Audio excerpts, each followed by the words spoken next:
Je n'ai jamais pensé qu'un barbecue familial, quelque chose d'ordinaire, de si simple, se terminerait avec moi haletant, griffant la surface d'un lac, pendant que mon petit-fils riait.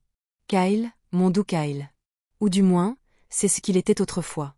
À 19 ans, il se tenait grand avec un sourire qui n'atteignait pas ses yeux et m'a poussé, sa propre grand-mère, directement à l'eau. Ce n'était pas une erreur. Ce n'était pas une bagarre qui est allée trop loin. C'était délibéré, calculé, cruel. J'ai entendu sa voix avant même de sentir la poussée.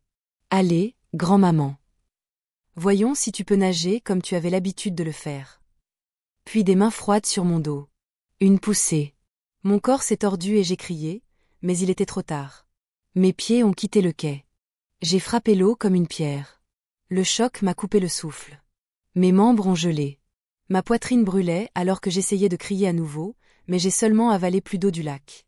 Je n'avais pas nagé depuis plus de 30 ans.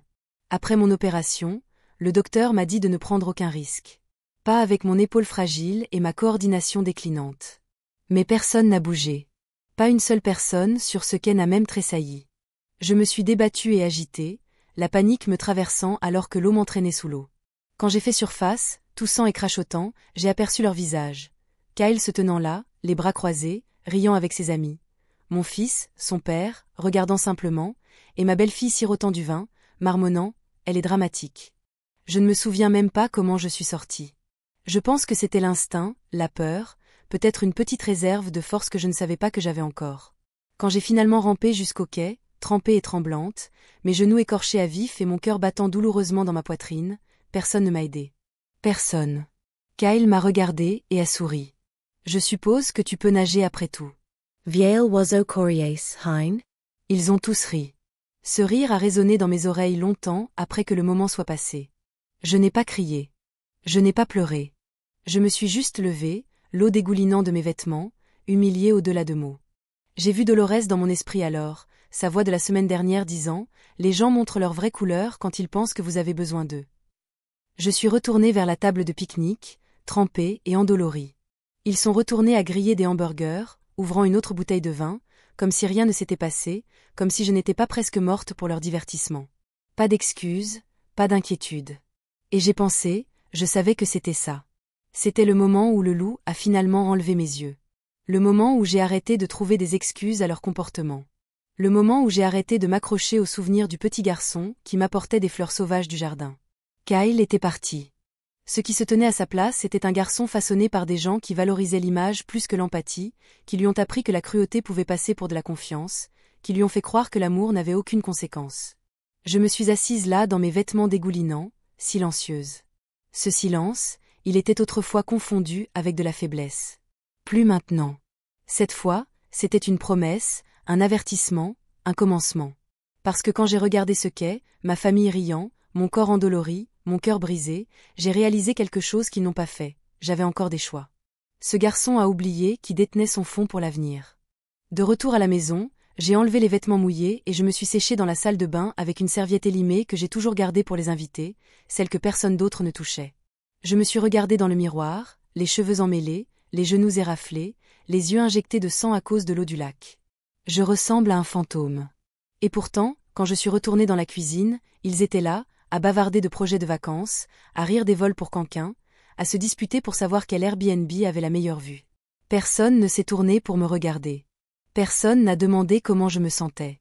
Personne n'a même proposé une couverture sèche. Kyle faisait défiler son téléphone, pieds nus, son caleçon de bain humide laissant de petites flaques sur mon sol propre. Mon fils était appuyé contre le comptoir, sirotant la limonade que j'avais préparée ce matin.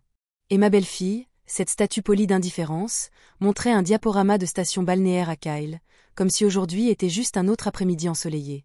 C'était comme si j'étais invisible. Je me suis assise au bord de la table du petit déjeuner, mes os tremblant encore de froid, mon cardigan collé à mon dos, mais personne ne l'a vu. Personne ne s'en souciait. Je voulais crier, pas de douleur, mais d'incrédulité. Comment en sommes-nous arrivés là? Il fut un temps, que Dieu me vienne en aide, je m'en souviens. Quand Kyle enroulait ses bras autour de mon cou et disait « Tu es la meilleure partie de cette maison, grand-maman », je me souviens des dimanches matins avec des crêpes et des dessins animés, sa petite tête reposant contre mon bras. Maintenant, il imitait la noyade devant ses amis et riait quand j'avais du mal à respirer. Ce n'est pas arrivé du jour au lendemain. Cette cruauté a dû être apprise. Et je savais exactement où il l'avait apprise. Des sourires narquois, des yeux qui roulent, des moments où ses parents ont rejeté mes préoccupations, se sont moqués de mes manières démodées, de la façon dont ils parlaient de moi quand ils pensaient que je dormais, de la façon dont ils utilisaient ma maison, mon argent, mon temps, jusqu'à ce que je devienne plus un inconvénient qu'une personne. Maintenant, j'étais assise là dans ma propre cuisine, grelottant, pendant qu'ils planifiaient leur prochaine escapade. J'ai laissé le silence s'étirer, le laissant étouffer l'air. Je voulais voir si l'un d'eux le remarquerait. Ils ne l'ont pas fait. Alors je me suis levée, calme, tranquille, comme toujours. Je suis allée dans ma chambre, j'ai fermé la porte doucement et je me suis assise sur le bord du lit où je lisais des histoires au coucher à Kyle. L'eau du lac avait disparu de ma peau, mais pas de mon cœur. Cela est resté, cette honte, cette brûlure, et j'ai réalisé que je me séchais de leur comportement depuis des années. Chaque fois qu'ils oubliaient mon anniversaire. Chaque fois qu'ils demandaient de l'argent sans remerciement. Chaque fois qu'on parlait par-dessus moi, qu'on me rejetait, qu'on se moquait de moi. Cette poussée dans le lac? C'était juste la première fois qu'ils le faisaient en public. J'ai sorti mon journal et j'ai écrit une seule phrase. Ils n'auront plus jamais la chance de me noyer. Parce qu'à partir de ce soir, je ne faisais pas que me sécher, je me réveillais. Cette nuit-là, longtemps après que la maison se soit tue, je me suis assise seule dans ma chambre avec la porte verrouillée. La vieille lampe bourdonnant doucement à côté de moi. Je n'arrivais pas à dormir. Pas avec cette image de Kyle, mon Kyle, riant alors que j'avais du mal à rester à flot. Ça me hantait. Pas parce que c'était cruel, mais parce que c'était lui. J'ai élevé ce garçon, pas seulement comme une grand-mère, pas comme une visiteuse de vacances affectueuse. Non, je l'ai élevé quand ses parents ne pouvaient pas être dérangés. Quand son père a perdu son emploi pour la 3e fois et que la banque est venue frapper. Devinez où Kyle a fini. Dans cette maison. Dans mes bras. Je l'ai nourri, je l'ai baigné, je lui ai lu des histoires, je l'ai réconforté pendant ses terreurs nocturnes. J'ai mis son nom sur chaque formulaire de contact d'urgence. J'ai payé ses frais de scolarité quand ses parents étaient trop serrés financièrement. J'ai bâti son monde. Je me souviens encore du jour où il a reçu son premier clavier de piano. Je l'ai acheté d'occasion à un professeur de musique à la retraite. J'ai dépensé la moitié de mes économies pour cela, et il s'est assis les jambes croisées sur le sol pendant des heures, appuyant sur chaque touche comme si c'était magique. « Grand-maman, dit-il, c'est mieux que Noël. » Je me souviens avoir pensé, cet enfant ressent les choses profondément. Où est passé ce garçon? J'ai repensé à la façon dont les choses ont commencé à changer quand il a eu 16 ans. Le téléphone ne quittait jamais sa main. Il a cessé de s'asseoir à la table. Ses remerciements se sont transformés en grognements. Contact visual Despero. Au début, j'ai mis ça sur le compte de l'âge. Les adolescents sont lunatiques, me suis-je dit. Il t'aime toujours. Il est juste en train de grandir. Mais ce n'était pas ça. Il n'a pas seulement grandi. Il s'est transformé. De petites choses l'ont révélé. Des blagues narquoises se moquant de la façon dont je préparais mon thé, roulant des yeux quand je racontais des histoires. J'aurais dû dire quelque chose à ce moment-là. J'aurais dû le confronter. Mais je ne voulais pas faire bouger le bateau. Je ne voulais pas le perdre. Au lieu de cela, je me suis perdue. Je l'ai laissé parler par-dessus moi. J'ai laissé ses parents rire quand il m'a congédié. Je me suis laissé disparaître dans le papier peint de ma propre maison. Le garçon qui pleurait autrefois quand je m'écorchais le genou dans le jardin, qui embrassait ma joue et demandait si les anges vieillissaient, était maintenant un étranger dans ma cuisine faisant des blagues sur le fait que je me noie. Et peut-être le pire? Je voulais encore croire qu'il restait quelque chose de ce garçon. Mais ce soir, j'ai abandonné ce fantasme. J'ai fermé le dernier album photo que j'avais de lui, des pages de sourires édentés et de bougies d'anniversaire, et je l'ai posé sur l'étagère. Pas pour oublier, mais pour me protéger, parce que l'amour sans borne n'est pas de l'amour. C'est de la servitude. Et j'en ai assez servi. Que ses parents nettoient ce qu'ils ont créé. Qu'ils se vantent de ses candidatures à l'université, de ses abonnés sur Instagram, de son sens de l'humour. Le lendemain matin, j'ai tout raconté à Dolores, parce que dans ce moment, j'avais besoin de réconfort. J'avais besoin de quelqu'un qui écouterait, tout simplement. Et Dolores l'a toujours fait. Dolores est ma meilleure amie depuis 30 ans. Nous avons surmonté d'innombrables tempêtes ensemble, et elle a été à mes côtés dans tous les hauts et les bas. Le lendemain matin, on a frappé à la porte de ma cuisine. Pas à celle de devant. Jamais à celle de devant. Dolores était toujours venue par le côté, comme si elle possédait l'endroit. Ouvre, Margaret. J'ai apporté des muffins et des opinions. J'ai souri avant même d'arriver à la porte. La voilà dans ses lunettes de soleil surdimensionnées et son coupe-vent turquoise, serrant un sac en papier brun et 2 tasses de café comme si elle partait à l'assaut d'un champ de bataille. Je n'ai même pas eu le temps de dire un mot avant qu'elle ne dise « Tu as l'air d'être en enfer. Asseyez-vous, s'il vous plaît. Je vais verser. » Je me suis assise. Parce qu'avec Dolores, on ne discute pas, on reçoit. Ils ont fait quelque chose, a-t-elle dit. N'est-ce pas? J'ai hoché la tête une fois. C'est tout ce dont elle avait besoin. Elle n'a pas halté ni dit « Oh, ma chérie », comme la plupart des gens l'auraient fait. Elle s'est penchée en avant, a posé ses coudes sur la table et a dit « Alors, c'est le moment. » Le moment? Le moment de quoi? Ai-je demandé. Elle a sorti quelque chose de son sac à main. Pas un muffin, pas une serviette, mais un dossier, la carte de mon avocat et une liste de tous les comptes dont vous m'avez parlé l'année dernière lorsque nous avons fait vos impôts. Je l'ai fixé du regard. Vous avez gardé ça? Je garde tout, dit-elle, surtout quand ma meilleure amie distribue son amour et son héritage comme des bonbons d'Halloween à des gens qui la pousseraient dans un lac. J'ai baissé les yeux sur la carte. Peter Holloway, droit successoral, casier judiciaire vierge, type à poignée de main ferme. Je ne sais pas, dis-je doucement. Cela semble définitif. Dolores se pencha en arrière, croisa les bras et inclina la tête. Vous voulez que ce soit définitif. Vous ne voulez juste pas la culpabilité. C'est différent. Elle prit une gorgée de son café et a tapoté la table. Écoutez-moi bien. Vous avez payé l'école de Kyle. Vous avez payé ses broches, son fichu piano, ses voyages de soccer. Vous avez laissé ses parents vivre gratuitement dans votre maison au bord du lac pendant tout un été, et vous avez quand même dû acheter votre propre épicerie en août. Je voulais aider, ai-je murmuré. Je sais que vous vouliez. Vous êtes meilleur qu'eux. C'est ça, le problème. J'ai regardé par la fenêtre. Les azalées étaient en fleurs. Cliff les a plantées pour notre anniversaire de mariage. Il disait toujours que c'étaient des fleurs têtues, lentes à s'ouvrir mais impossibles à tuer. Je me sentais comme ça, maintenant. Je ne veux pas de vengeance, dis-je. Dolores a tendu la main et m'a serré la main. Bien sûr que non. Vous voulez être libérée. Et elle avait raison. Je ne voulais pas crier ou brûler la maison ou entrer dans la chambre de Kyle et exiger des excuses qu'il ne croyait même pas que je méritais. Je voulais la paix qui vient quand on arrête enfin de supplier d'être vu. Dolores s'est levée et m'a redressée par les épaules. Nous allons en ville. Vous allez manger quelque chose qui ne sort pas d'une boîte, et ensuite nous allons appeler Peter. Je ne suis pas allée dans ce café depuis des mois. Ai-je admis. Parfait, dit-elle en attrapant ses clés. Laissez-les voir à quoi ressemble la force en cardigan et en pas de doigts. Alors que nous conduisions, les fenêtres baissées, le vent emmêlé dans mes cheveux clairsemés, j'ai réalisé quelque chose de simple, quelque chose qui m'a frappé de plein fouet. Je ne m'étais pas sentie aussi vivante depuis des années.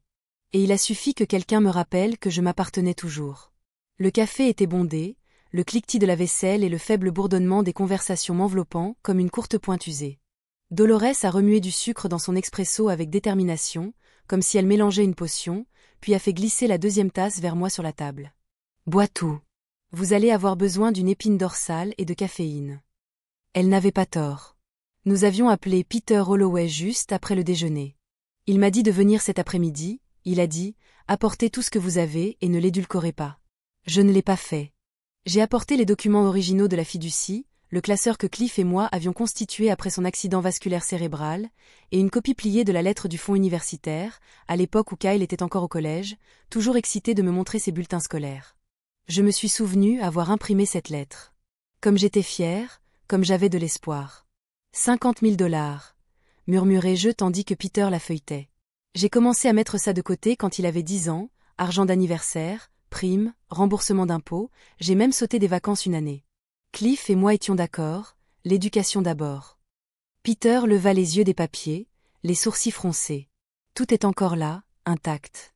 Il n'en a pas encore eu besoin? Non, dis-je, la voix creuse. Il est à l'université en ce moment.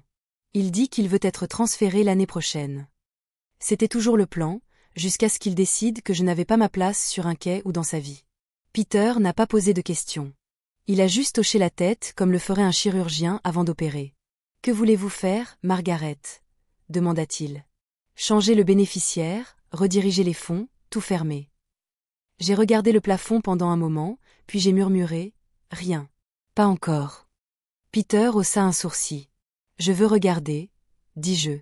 Je veux voir comment il me traite quand il pense que je suis fragile, quand ils croient qu'ils sont si près d'hériter. Je veux voir qui fait semblant de se soucier et qui se présente réellement. Il ferma le dossier lentement. C'est froid. C'est la survie. Dolores se pencha. Nous ne brûlons pas de pont aujourd'hui, Peter. Nous vérifions juste qu'elles n'ont jamais été réelles en premier lieu. Peter sourit faiblement. Assez juste. Nous avons quitté son bureau 1 heure plus tard avec tout légalement intact, mais ma perspective a changé de façon permanente. Ce fond n'était plus un cadeau. C'était un miroir. J'ai passé le reste de la soirée à la maison, à marcher de pièce en pièce comme si j'inspectais une vie dans laquelle je ne vivais plus. Je me suis arrêtée près du manteau où la photo de bébé de Kyle était toujours là. Ses fossettes, ce sourire, ce sentiment de sécurité. Je ne l'ai pas enlevé. Je n'étais pas encore prête. Au lieu de cela, je me suis assise à la table de la cuisine et j'ai ouvert une nouvelle page dans mon journal. En haut, j'ai écrit « Voyons qui m'aime sans l'argent ». En dessous, j'ai fait 2 colonnes, qui remarquent et qui évitent. Le nom de Kyle n'avait même pas besoin d'être écrit. Je savais déjà où il finirait. Ce n'était pas de la vengeance. C'était de la clarté. Parce que pour toute leur planification, pour tous leurs plans chuchotés sur qui obtiendrait quoi quand j'étais trop fatiguée. Pour le gérer, ils ont oublié une chose. J'ai toujours le stylo, et je n'ai pas fini d'écrire la fin. J'ai commencé petit, un trébuchement ici, un pas plus lent là. Je m'arrêtais au milieu d'une phrase et touchais mon front comme si j'avais oublié ce que je disais. Je laissais mes mains trembler un peu en versant du thé, juste assez pour faire cliqueter la tasse contre la soucoupe. Et l'effet a été immédiat. Pas d'inquiétude, pas de gentillesse, mais de l'agacement. Kyle a cessé de dire bonjour quand il entrait par la porte. Maintenant, ce n'était plus qu'un grognement, si tant est. Si je demandais de l'aide pour porter les courses, il soupirait si fort qu'on penserait que je lui avais demandé de soulever une voiture. Mon fils, Daniel, a commencé à chuchoter dans la cuisine quand il pensait que je dormais. Elle empire. Je ne pense pas qu'elle prenne ses médicaments. Je ne peux plus continuer à nettoyer après elle. Sa femme, Paula, toujours prompte à afficher un visage inquiet autour des amis de l'église, ne s'est même pas donné la peine derrière des portes closes. Elle a encore laissé le four allumé, dit-elle un soir, trop fort et trop faussement. C'est dangereux, Dan. Et si Kyle était ici seul? Il était toujours ici seul. Mais personne ne s'est jamais soucié de lui. Le fait est que je n'ai jamais laissé le fourneau allumé. Je l'ai vérifié 2 fois, puis encore une fois avant de me coucher. Mais je n'ai pas discuté. Je les ai juste laissés le croire, laissé construire leur dossier sur mon déclin. Ils pensaient qu'ils jouaient aux échecs. Ils ne réalisaient pas que je jouais à un jeu plus long. La nuit, je m'allongeais dans le lit et écoutais les voix étouffées à travers le mur. Ils n'ont jamais dit mon nom, juste elle, et elle a besoin d'aide. Elle devient un fardeau. Elle ne sait même pas comment faire le suivi de son propre argent. Cette dernière m'a presque fait rire. Je gardais les grands livres dans mon tiroir à chaussettes, chaque transaction, chaque compte équilibré au centime près. Le fonds universitaire toujours intact, la valeur nette de la maison toujours à mon nom. Et pourtant, ils m'ont compté comme si j'étais déjà partie. Un matin, je suis entrée dans la cuisine et j'ai trouvé Kyle et Paula à la table en train de chuchoter. Ils se sont figés quand ils m'ont vue, mais pas avant que j'ai entendu le mot « facility ». Kyle m'a regardé comme si j'étais un objet. « Elle n'a pas entendu ça », a-t-il dit. J'ai versé mon café lentement, laissé le silence s'installer lourdement entre nous. J'ai regardé par la fenêtre le jardin que Cliff et moi avions construit à partir de rien, notre sanctuaire. Les hortensias étaient de nouveau en fleurs, des choses têtues, tout comme nous. Je suis vieille, ai-je dit à voix haute à personne en particulier, mais je ne suis pas sourde. Aucun d'eux n'a répondu. C'est là que j'ai su qu'ils essayaient de me pousser dehors avant que je puisse poser une limite. Alors, je les laisserai continuer à penser que j'étais en train de glisser. Laissez-les parler. Laissez-les chuchoter. Je me suis faite plus petite à leurs yeux afin que bientôt je puisse disparaître entièrement. Et quand je l'aurais fait, ils ressentiraient ce silence comme le tonnerre. Cette nuit-là, j'ai rouvert mon journal, tracé une petite ligne à côté du nom de Kyle dans la colonne « qui évite », les souligné 2 fois. À côté des noms de Daniel et Paula, j'ai écrit « Ils veulent la maison, pas la femme qui est dedans ». J'ai fermé le livre et j'ai souri dans le noir. Laissez-les chuchoter, parce que j'écoutais chaque mot. Une semaine plus tard, j'ai vécu le dernier moment qui m'a fait franchir la ligne. C'était une idée de Paula. Une sorte de dîner décontracté pour ses amis du studio de yoga et les copains de travail de Daniel. Nous allons griller. Restes léger. Peut-être que tu peux faire ce gâteau au citron qu'ils aiment. Je n'ai rien dit. J'ai cuisiné le gâteau de toute façon, par habitude, peut-être par sentiment. Mais je n'avais pas l'intention de rester longtemps. La maison sentait la viande grillée et le parfum de rosée. Le rire s'est répandu du patio arrière comme de la fumée, mince, montant, étouffant. Je suis restée dans la cuisine, loin de la foule. Personne ne l'a remarqué, pas même Daniel, qui avait l'habitude de jeter un coup d'œil pour demander si j'avais besoin d'aide avec la vaisselle quand il avait 12 ans. Je me suis tenue près de l'évier, juste hors de vue, écoutant, toujours à l'écoute. Puis j'ai entendu la voix de Kyle, forte, glaciale, dégoulinant de ce sarcasme suffisant qu'il avait hérité de Paula. « Alors, écoutez ça », a-t-il dit au cercle d'invités à moitié ivres.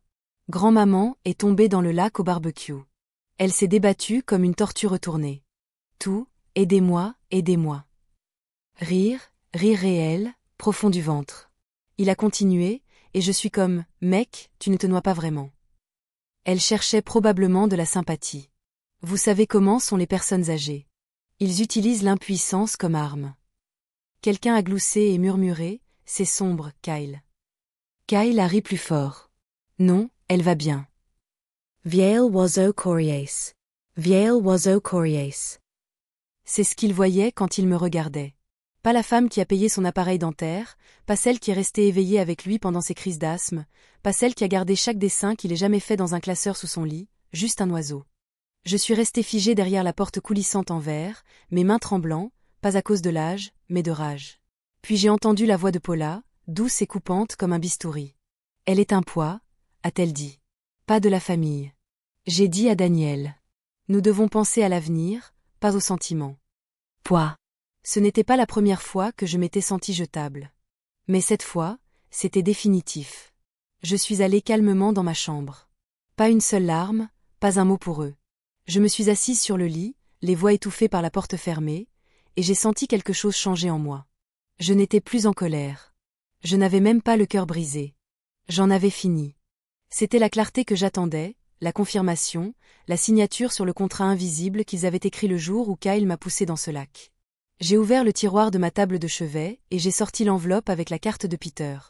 J'ai pris mon téléphone et j'ai regardé fixement le numéro. Puis j'ai composé le numéro de Peter Holloway, il a répondu à la deuxième sonnerie. C'est Margaret. Je suis prête. Il n'a pas demandé ce que je voulais dire. Il a juste dit, venez demain. Apportez les documents. Apportez votre pièce d'identité. J'ai dit, je l'ai déjà. Quand j'ai raccroché, je suis retournée dans le couloir. Le son de leur rire était plus faible maintenant, comme s'il appartenait à des étrangers. Le gâteau au citron était toujours intact sur le comptoir. J'ai pris un couteau et j'ai coupé une tranche parfaite, pas pour eux, mais pour moi. Je me suis assise seule à la table de la cuisine et je l'ai mangé lentement. Qu'ils racontent leurs histoires. Qu'ils boivent, trinquent et commèrent. Qu'ils fassent semblant que j'étais invisible. Parce qu'à partir de demain, ils découvriraient à quel point je pouvais devenir invisible. Et quand le silence viendrait, le vrai silence, ce ne serait pas de la faiblesse. Ce serait ma sortie. Je n'ai pas dormi cette nuit. Je me suis assise au petit bureau dans ma chambre, celui que j'utilisais pour aider Kyle à écrire ses dissertations universitaires, et j'ai ouvert mon ordinateur portable. Le site web de la Fondation de bourse d'études était déjà en signet. Cliff et moi l'avions soutenu pendant des années. C'était calme, efficace et noble. Leur devise, l'éducation doit être méritée, pas héritée. J'ai tapé régulièrement, délibérément. Montant à donner, $50 000. Nom du donateur, en mémoire de Clifford James Walker. Désignation, fonds de bourse d'études STEM pour les étudiants de première génération. Anonyme, oui. Avant de cliquer sur confirmer, j'ai fait une pause. Mes doigts planaient au-dessus du clavier. J'ai pensé à Kyle à 9 ans, souriant avec des dents manquantes, disant « Grand-maman, quand je serai grand, je veux fabriquer des machines qui aident les gens à mieux respirer. » Il ne dit plus jamais ça. Il ne dit plus rien du tout. Confirma. C'était fait. Aucune deuxième connexion nécessaire, aucun courriel de confirmation à attendre, juste un transfert propre et permanent. J'ai fermé l'onglet et je ne me suis pas retournée. Puis j'ai ouvert une autre fenêtre, Amrak cette fois, billet aller simple. Départ dimanche. Destination, Silver Piney, une communauté de retraite tranquille à 2 États de distance. Dolores avait une amie là-bas qui l'a décrite comme paisible, mais pas morte. Il y avait un jardin, un atelier partagé et des résidents qui jouaient aux échecs sans tricher. Parfait. J'ai choisi le train du matin le plus tôt, tranquille, inaperçu. Pendant que la maison dormait, j'ai fait mes bagages légèrement. Une petite valise, 3 chandails, mes gants de jardinage, la flanelle de Cliff, le journal en cuir et une photo de moi tenant bébé Kyle. Juste une. Les objets de valeur étaient déjà partis. Les documents déjà en sécurité. Ce que j'ai laissé derrière moi n'était que des coquilles. Des vêtements que je n'avais pas portés depuis des années, des appareils de cuisine qu'ils ne m'ont jamais remercié d'avoir utilisés, des cartes d'anniversaire avec mon écriture qui ont été jetées dans les tiroirs. Qu'ils gardent tout ça. Qu'ils trient ma vieille vie comme des vautours encerclant quelque chose qu'ils ont aidé à tuer. Je pars en fin de semaine avec Dolores, ai-je dit, debout dans l'embrasure de la porte de la cuisine vendredi soir. Elle veut de la compagnie pour un petit voyage en voiture. Daniel n'a même pas levé les yeux de son téléphone. Cool, a marmonné Kyle, en me dépassant pour aller au réfrigérateur. Paula a été la seule à répondre, et même alors c'était un « conduit prudemment », creux et distrait, pendant qu'elle pliait le linge comme si elle était plus inquiète de mélanger les couleurs que de mon départ réel. Pas un seul d'entre eux n'a demandé où. Pas un seul n'a demandé pourquoi. Pas une seule personne n'a offert de porter mon sac. Et j'ai réalisé que ce n'était pas seulement de la négligence. C'était un calcul. Ils avaient fini de faire semblant. Dans leur esprit, j'avais déjà été emballée, étiquetée et rangée. Grand-maman est juste vieille. Elle ne sera probablement plus là très longtemps. Je pouvais pratiquement entendre leurs pensées. Laissez-la partir. Nous serons là quand le testament sera lu. La valise est restée près de la porte d'entrée toute la soirée. Je les ai regardés y jeter un coup d'œil. Pas un seul d'entre eux n'a demandé quand je reviendrais. Ils ont probablement supposé que je ne le ferais pas, et honnêtement, ils avaient raison. La seule fausse note dans ce voyage était que je l'appelais une fin de semaine. Mais je ne revenais pas. Pas à cette maison. Pas à ces gens. Cette nuit-là, je me suis assise sur le bord de mon lit et j'ai regardé les murs, des murs qui avaient autrefois été remplis du rire de Kyle, avec des empreintes de mains de projets de peinture, avec le fredonnement de Cliff pendant qu'il réparait les moulures. Maintenant, ils étaient silencieux, froids, me regardant partir. L'alarme s'est déclenchée à 5h30. Je me suis déplacée comme si je glissais à travers le temps, j'ai brossé mes cheveux, plié la couverture sur mon lit, n'ai rien écrit, n'ai rien dit. Dolores s'est arrêtée à 6h pile, phare bas, moteur grondant comme un secret prêt à être gardé. Je suis restée un moment dans le salon, à regarder la maison qui avait contenu ma vie et les gens qui ont lentement drainé le sens de celle-ci. Il n'y avait aucune douleur, seulement de l'espace. Je suis sortie par la porte, une valise à la main, la refermant doucement derrière moi. Personne n'a bougé. Pas même Kyle. Alors que Dolores conduisait à la gare, elle m'a jeté un regard. Ils n'ont pas demandé où tu allais, hein? J'ai secoué la tête. Ils n'ont même pas levé les yeux. Elle a fait un drôle de bruit. Un rire amer, peut-être bien. Imagine ça. Tu disparais et personne ne le remarque même. Je préfère ça, ai-je dit, et c'était vrai. À la gare, nous nous sommes embrassés. Dolores a glissé une petite enveloppe dans ma main. Juste au cas où, dit-elle. J'ai acquiescé. Nous n'avons pas pleuré. Les femmes comme nous, qui avons vu des naissances et des décès et les espaces entre les deux, ne pleurons pas la liberté. Le train est arrivé dans un faible rugissement. Je suis montée à bord avec ma petite valise et me suis assise près d'une fenêtre. Alors que la ville s'estompait derrière moi, remplacée par des arbres et le ciel et l'inconnu, j'ai laissé échapper un souffle que je ne savais pas retenir depuis des décennies. Ce n'était point une escapade. C'était une renaissance. Et de retour dans cette maison tranquille, ils ne remarqueraient même pas ma disparition jusqu'à ce que les serviettes soient épuisées, que le congélateur soit vide et que la femme qu'ils appelaient autrefois grand-mère ait cessé d'être pratique. Ils ne m'ont pas dit au revoir, mais ils sentiraient mon absence, et c'est un adieu qu'ils n'oublieraient jamais. Silver Pinet était calme. Pas le genre de calme solitaire, mais paisible. Chant d'oiseaux le matin. Des pantoufles qui traînent dans le couloir. Le doux murmure d'une musique classique provenant de l'appartement du voisin. Ma chambre était petite, mais propre. Un lit près de la fenêtre. Une étagère. Une chaise qui ne grinçait pas quand je m'asseyais dessus. J'ai accroché la chemise de Cliff sur le crochet près de la porte. J'ai placé la photo de Kyle bébé près du rebord de la fenêtre, non pas comme une invitation au souvenir, mais comme un monument. J'ai regardé cette photo et j'ai enfin vu la vérité. Il était juste un garçon que j'aimais, pas un homme qui méritait de me posséder. Cet après-midi, je me suis assise au bureau et j'ai commencé à écrire la lettre. Pas à Kyle seul. À tous, Daniel, Paula et Kyle. J'ai écrit leurs noms en haut comme si c'était un avis nécrologique, puis j'ai commencé. C'est moi qui restais éveillée quand Kyle n'arrivait pas à dormir. C'est moi qui ai payé son école, ses chaussures, son avenir. C'est moi qui n'ai jamais manqué un anniversaire, même quand vous avez oublié le mien. J'ai écouté. J'ai attendu. J'ai espéré. Et en retour, vous vous êtes moqué de mes peurs. Vous avez minimisé mes besoins. Vous avez traité ma présence comme un encombrement. Vous avez ri quand je me suis noyé. J'ai cessé d'écrire un instant et j'ai placé ma main sur mon cœur. Il ne s'emballait pas comme il le faisait quand je les confrontais à voix haute. Il battait calmement, et régulièrement. J'ai repris mon stylo. Ce n'est point de la vengeance. Je ne vous punis pas, mais je ne financerai plus ceux qui considèrent mon amour comme un levier. Le fonds universitaire est clos. L'héritage suivra. J'ai assez donné, et maintenant je choisis la paix. Au bas, je n'ai pas écrit, avec amour, grand-mère. J'ai signé de mon nom complet, Margaret Elizabeth Walker, parce que c'est qu'ils ont oublié qui existait. Pas seulement grand-mère, pas seulement maman, mais une femme, entière. J'ai plié la lettre entièrement, et je l'ai placée dans une enveloppe sans adresse de retour. Je n'ai inclus aucun cadeau, pas d'argent, pas de photos, juste la vérité. J'ai marché jusqu'au bureau de poste au coin, je l'ai posté en première classe, et je ne me suis pas retourné. Sur le chemin du retour, je me suis arrêté au jardin. Quelques résidents avaient commencé une petite parcelle de légumes. Un homme âgé plantait des tomates, les mains enfoncées dans le sol. Il a levé les yeux et a acquiescé. Première année ici. Oui, ai-je répondu. Bel endroit, dit-il simplement. Personne ne vous demande de prouver votre valeur ici. J'ai souri. Vraiment, j'ai souri. C'est pourquoi je suis venu. Quand je suis retourné dans ma chambre, j'ai fait une tasse de thé et j'ai regardé le vent se déplacer à travers les arbres. Je n'ai pas vérifié mon téléphone. Je n'en avais pas apporté.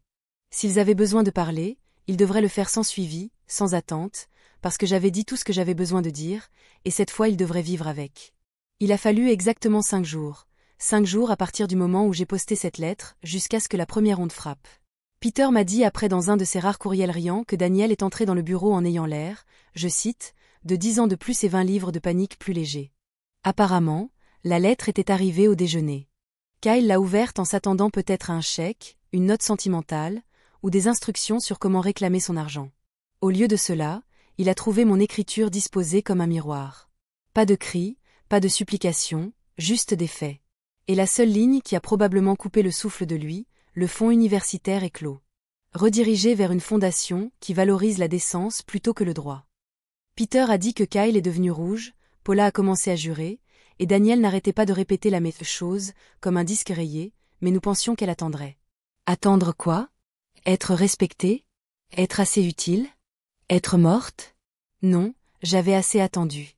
Ce jour-là, Peter a livré le reste. Des documents officiels, la confirmation que le fonds n'était plus le leur à réclamer, que j'avais supprimé tout accès numérique, que toute correspondance devait désormais passer par lui. J'ai peur qu'elle se soit déclarée injoignable. Leur a dit Peter, elle est parfaitement dans son droit. Je n'ai pas entendu leurs cris, mais je pouvais l'imaginer. Paula arpentant la cuisine, furieuse que sa planification minutieuse vienne de s'effondrer, Daniel se frottant les tempes, réalisant que son plan de secours s'est évanoui, et Kyle, pauvre Kyle, réalisant que se moquer de quelqu'un jusqu'au silence ne fonctionne pas quand cette personne quitte entièrement la pièce. Pas de courriel, pas de numéro de téléphone, pas d'adresse, juste l'absence. Ce soir-là, je me suis assise sur mon nouveau petit balcon avec une couverture sur mes genoux, du thé à la main, en regardant une paire de moineaux se disputer un pot de fleurs. C'était paisible. Pas calme de manière solitaire, mais le genre de calme mérité. Le genre dans lequel vous vous asseyez à l'intérieur parce que vous avez déjà crié. Je ne me sentais pas coupable. Je ne me demandais pas si j'étais allé trop loin, parce que pour la première fois, la distance entre nous était honnête. Je n'avais pas disparu, je m'étais retirée. Il voulait que je sois un élément discret à l'arrière-plan. Toujours prête, jamais nécessaire. Pratique, jetable. Maintenant je suis partie, mais sans regret. Ils ne m'ont pas perdu. Ils m'ont chassée. Et maintenant qu'ils ne peuvent pas me trouver, ils essaient enfin d'écouter.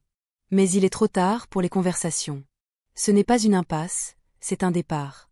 Et pour la première fois, ce n'est pas eux qui choisissent quand cela se termine.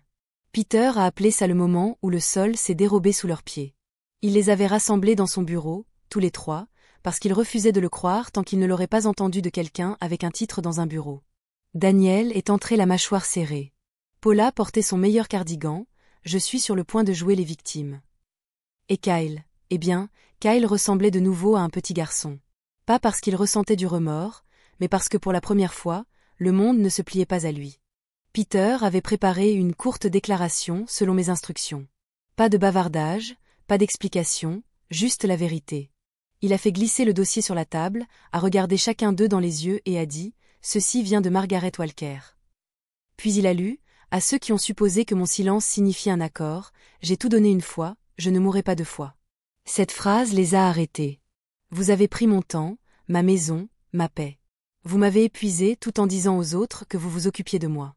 Vous vous êtes moqué de moi pendant que je me noyais, puis vous vous êtes demandé pourquoi je ne remontais pas en haletant pour votre approbation. Alors laissez-moi être clair, le fonds universitaire est parti. L'héritage a été restructuré. La maison sera donnée.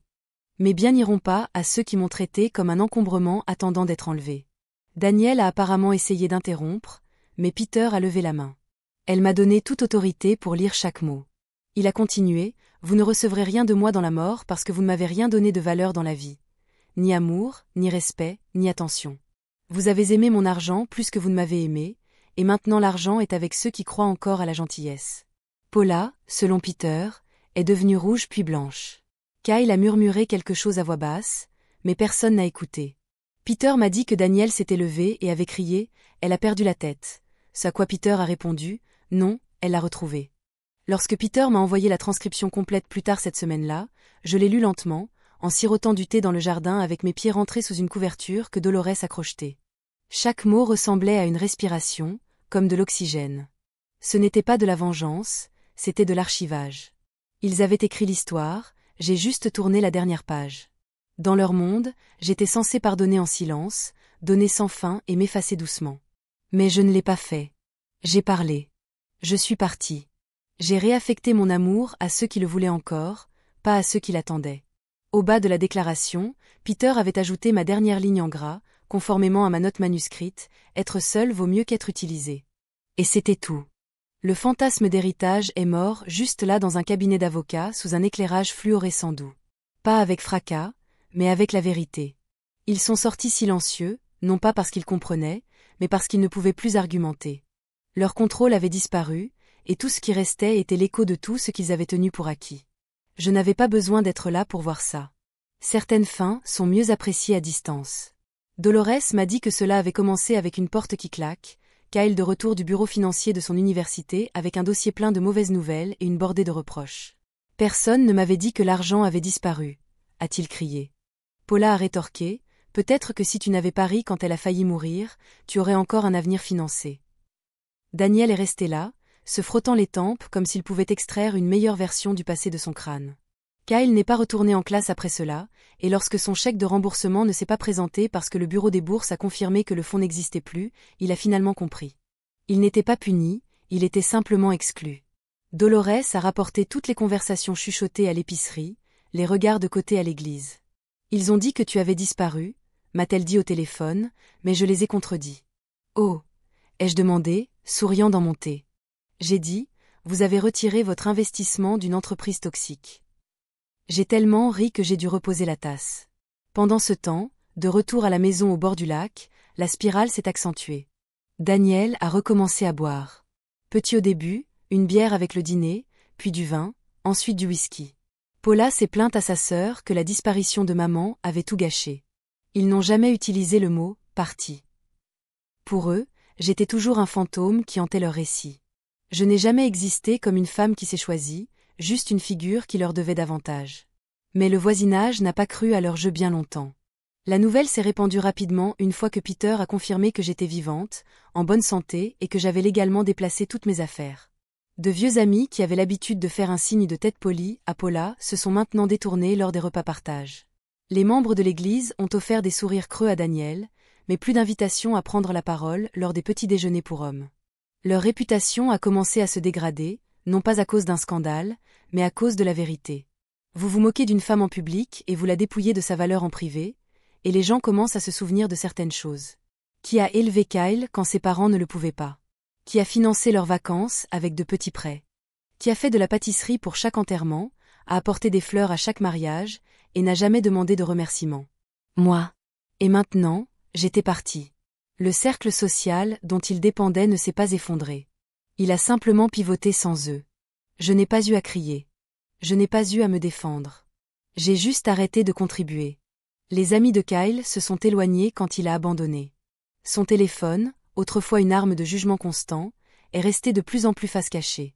Daniel et Paula se disputaient plus fort maintenant, les disputes résonnant dans une maison qui sentait autrefois mon gâteau au citron.